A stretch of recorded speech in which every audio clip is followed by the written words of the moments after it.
Welcome to the creative community. I'm your host, David Starkey, and my guest this time is author, editor, and teacher, Shelly Lowenkopf. Shelly, welcome. Thank you, David. Great to have you back. It's been a few years, but people are going to be looking here and they're going to say, wow, this is an iconic person, one of the most beloved people in Santa Barbara, in my opinion. So it's a real honor to have you on the show. Well, I've got to look behind me to see who you're talking about. Well, you've been a lot of people will know you from your work at the Writers Conference, from teaching at the School of Extended Learning. You have been an author for decades, an editor for decades, and is an educator for decades. So it's hard for me to really kind of pin down what are we going to talk about. That's my secret. Keep them guessing. In fact, keep myself guessing. Yeah. Well, and I think for you, we were talking before the camera started rolling that there is a kind of symbiotic relationship between writing, editing, and teaching. They all kind of go together, don't they? Oh, absolutely. In fact, this is revealed, although I think I cop out in class and have over the years, but the real payoff in teaching has nothing to do with the paycheck. It keeps me on top of my process so that I have to stay ahead of the class, whatever level it is, whether it's graduate, undergraduate, or adult. There's always some level, wanting to reach, wanting to bring something new to the dialogue. Because I remember teachers, and back in the day, a beloved older sister had this habit. She saved most of her class notes and she gave them to me, and I'm at high school, and I recognize that there's some teachers who teach the same thing over and over decade again. after decade. Yeah, and how do they do it? And I remember How do they stay involved? Yeah. Yeah, and I remember asking her that and saying, how do they manage that? And she said, just look at them. And do they dress differently? Do they talk? She said, probably not. Right. Yeah. So, Shelly, you've been teaching at Extended Learning for a long time. I mentioned to you earlier that I am about to start doing that, and as I was listening to you speak just now, I'm thinking, what is your secret to staying so sharp? As one of the sharpest people I know. You've got to stay ahead of two classes of people: them, the students, and you yourself. Right. Because I think the worst possible thing is derivation. You don't want to be derivative. Every time you sit to compose a poem, do you want to write based on what you wrote before, or do you want to be new? So when I walk into a classroom, I want to feel that I have at least one question that I don't know the answer to, and one question that I hope they don't know the answer to. And so we're both trying to converge on it to get something out of it. To me, the inaction is worse than boredom. It means you're stopping. It's entropy. Right. You're falling apart within. Right. Well, so you're pushing your students all the time. You're not in there to coddle them and say, well, that's the greatest thing I've ever read. You're hardly hear that from me. You're not going to hear that from Shelly Lowenkopf. But just you're pushing it, and obviously you're doing that to yourself too. Sure. Yeah. And in fact, just last week I told them, listen, you guys, I'm not asking you to do anything I'm not willing to do myself. This was related to, we were talking about this when we were getting warmed up. I'm telling my writing students to avoid using sensory verbs, like I smelled, I heard, I saw, I felt, because they already know they're seeing or feeling. You want to take it to that next level, and the men and women I read, whether it's fiction or poetry or even memoir, nonfiction, dramatic writing, they are so into their characters that the characters come to life, and they come to life as a character. It's not one dimension anymore. All right, so that's that total immersion. Yeah. Yeah. So let me, some people may not be familiar with your long trajectory as a as a writer, but you started off, and I wrote down some of your pseudonyms. I hope it's okay for me to reveal them. So Go for you it. were Craig Barstow, who wrote westerns. Oh, yeah. Walter Feldspar, who wrote, based on some pictures I saw, some kind of spicy baseball stories. Yeah. Adam Snavely, what was his specialty? More or less nonsense, going after things that didn't seem right to him, wanting to show an undercurrent to something. Okay, so he was kind of exposing hypocrisy or just whatever? Or better yet, my own inadequacies. Okay. And then Gail Spencer, a woman. Oh yeah, because there were a couple of assignments to write things, and somebody said, we can't let you use a boy's name on this. This has got to come from a girl. Okay. And at the time, the lady I was in love with at the time had a best friend named Gail, so I thought, well, I'll use her as Gail. Okay. And when you took up all this writing, you taught for many years at USC, but you didn't go through a process like that as a to get your training as a writer, did you? How did you make your bones as somebody who could write a novel? By looking carefully at the writers I liked and the writers I didn't like, and sort of building a process of my own. The real answer came finally when I got my first, I had two significant mentors in my life, and the first one I met, of all things, at a meeting of the West Valley Democratic Club, and this is in San Fernando Valley. Yeah, and I knew that she had published a couple of things, and she even said, "So you're a writer, huh? Well, do you hear voices?" I said, "Huh? What? Voices?" And she said, "Oh, I hear voices all the time, and my characters are speaking to me." And that was the key that I needed, because none of the books I had ever read, none of the teachers had said, you need to hear voices. Right. She's giving you permission to do that. Better even than permission, it was a notion that this is something that had to be done. Okay, all right. Because, when you're a conventional middle-class kid, you hear voices? No. Right. And what did these voices tell you? They told me to raise an army and go to France. No. But basically, in order to learn any kind of process or technique that is a reflection, I think, of one's own voice, you have to ignore everything that you have been taught. And you have to look at the writers who speak to you in some special, memorable way. And so naturally, my mentor, but earlier even than that, there was a voice that came really clear through to me, and that was Charlotte Bronte.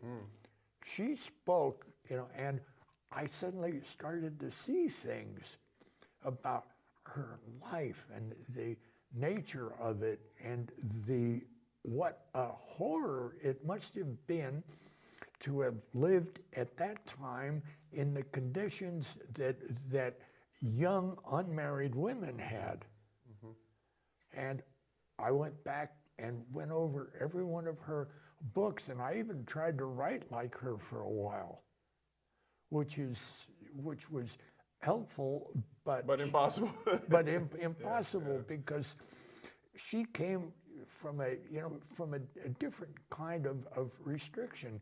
But I had to find a voice. Who am I? Who is this person inside who is trying to rattle the cage? Yeah.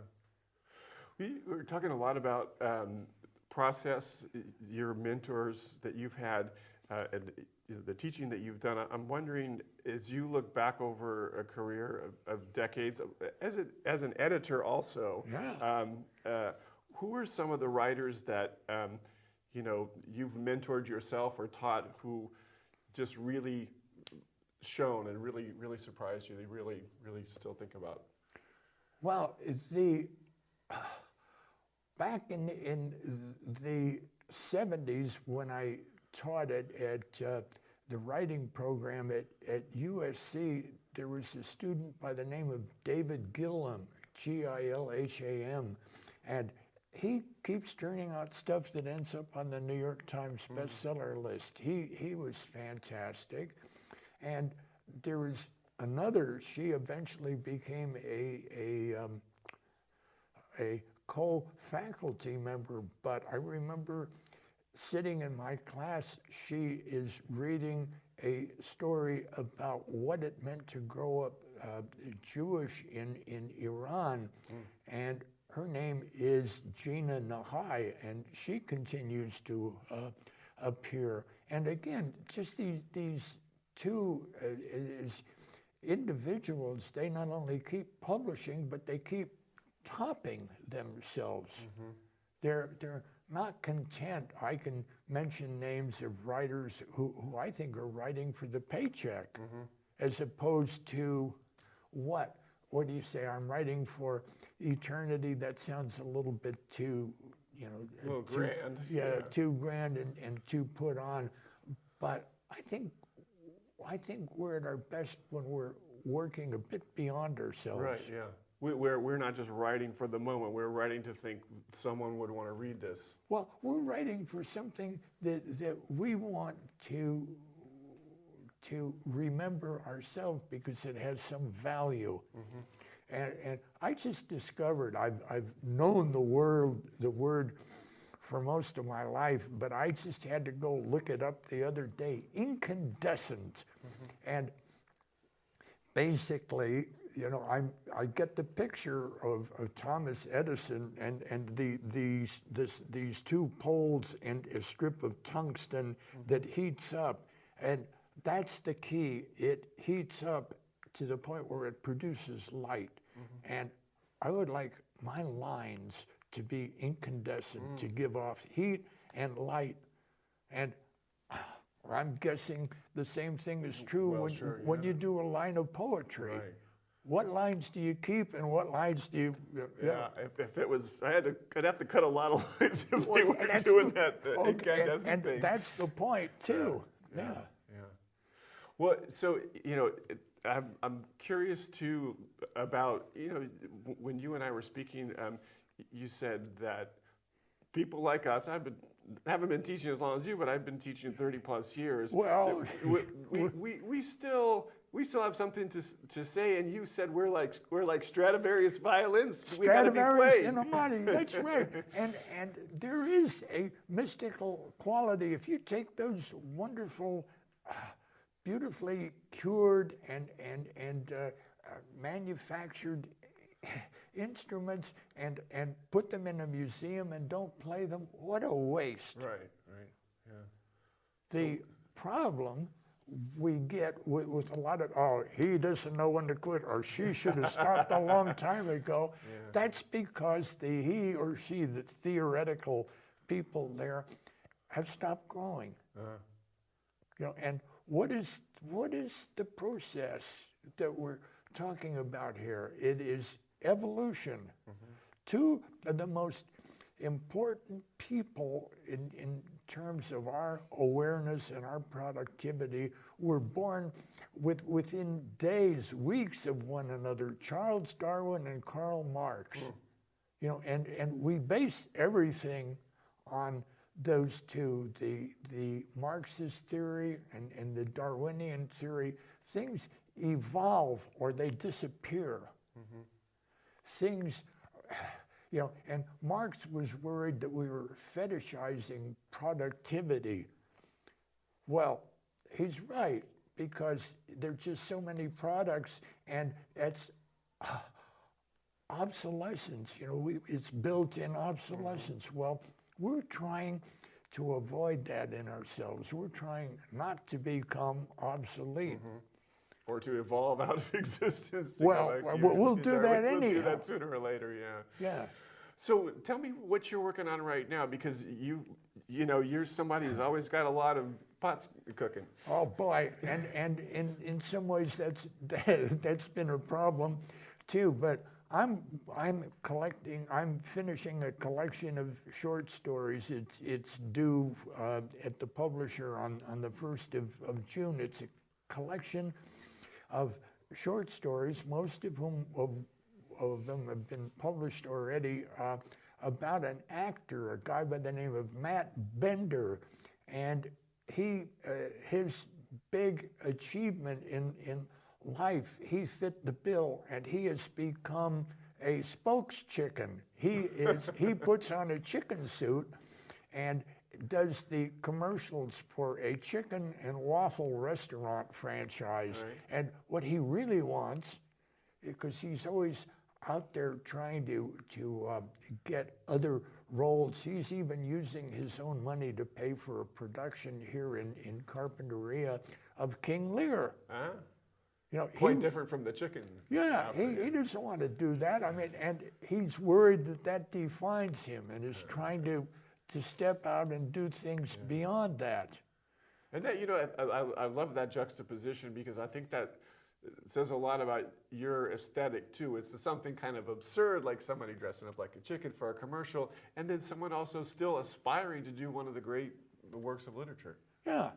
And indeed, in one of the stories, it's one of my favorites, he has rented the theater in Carpinteria, and he's even cast it, and no tickets are being sold.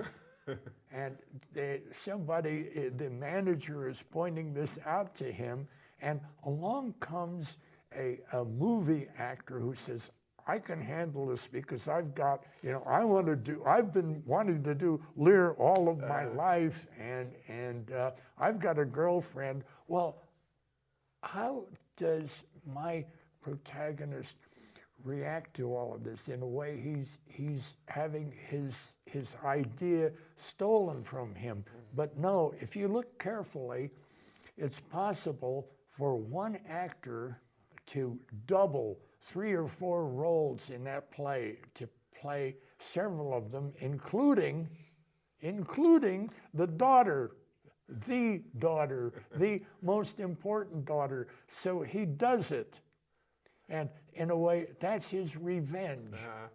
And it's to a full audience. And even the Daily Variety loves his performance as the daughter. She was stunning. We should see more of her. More of Goneril. Yeah.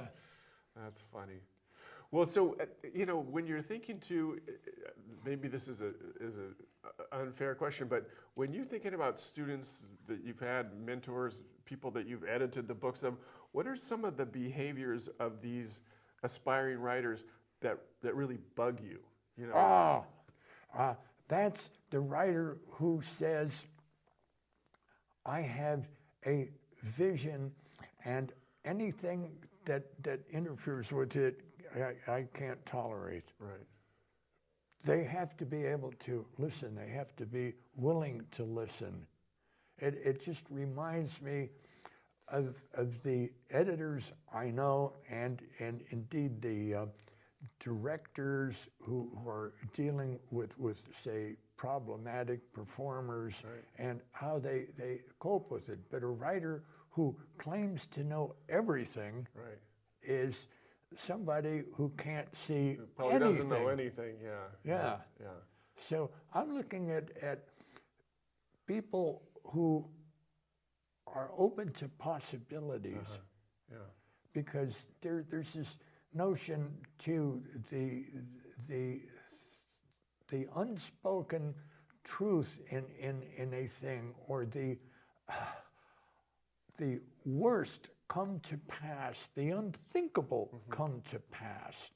And that's sort of underlying, in a sense, writing and performance and behavior. Yeah. And if we can't see that, because that to me is the nature of drama anyhow, all of it is the unthinkable. I mean, look at poor old Macbeth. You know, he's coming home after a hard day's work. He's wiped out the enemy, and he's thinking, oh boy, the boss is really going to like this. And there are these 3 bag ladies waiting for him. You know, and she, ere this day is o'er, they shall call thee Cawdor. Well, he said, wait a minute.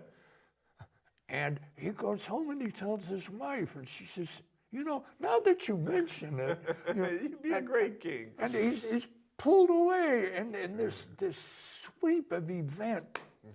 Yeah. And that's the kind of thing that a stubborn or defensive writer or performer can't be open to. Yeah, well, and you know, and as you're saying that, I'm thinking that we also have this alternative vision of the uncompromising artist, the person who knows, as you said, exactly what they want to do.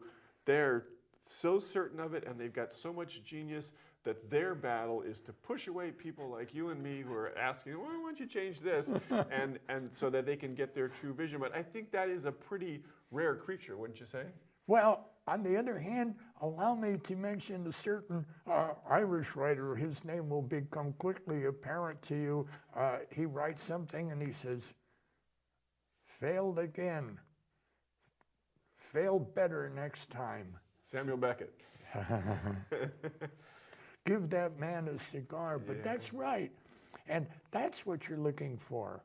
So that if you look at it, what's wrong with failure? Failure is an indication that you attempted something. Yeah. You know, and you come up with a line, you come up with an idea, you come up with a vision, and it doesn't quite come out the way you see it floating around in your mind. You do it again, and maybe you get it closer. Yeah. We've been given a lot of really good advice to our audience, the writers in particular. We got about 5 minutes left. I'm just wondering, over you've had decades of experience, what have you maybe not said yet that you would, if somebody comes into, pretend like there's a writing class out there, what's the 5 minutes of stuff that you want to tell them that you have not yet? I can tell it all in one 4-letter word: read, read. You know, it amazes me, and in fact, this is the interesting thing. Don't get me wrong, I'm very fond of Shakespeare, but I have to use Shakespeare and Moby Dick as examples in classes with the theory, with the belief that at least the student has seen a movie of one of these things, if not read the whole thing. Right. But look at it. In the opening pages of Moby Dick, here's a character, what's his name? Fred. No, Ishmael. He says, whenever it becomes a dark November in my soul, he's copping out. He's confessing that he is depressive. And so when that happens, he signs up on a ship and goes to sea because that calms him. Now, this is where story comes in. Luck of the draw. He signs on with one of the great megalomaniacs of all history. Right. That guy who's got an issue with a whale. So I have to use that. But there are hundreds and thousands of novels and short stories and poems particularly that people haven't read, and I have to go beyond and try to induce them to read. Most successful writers are readers.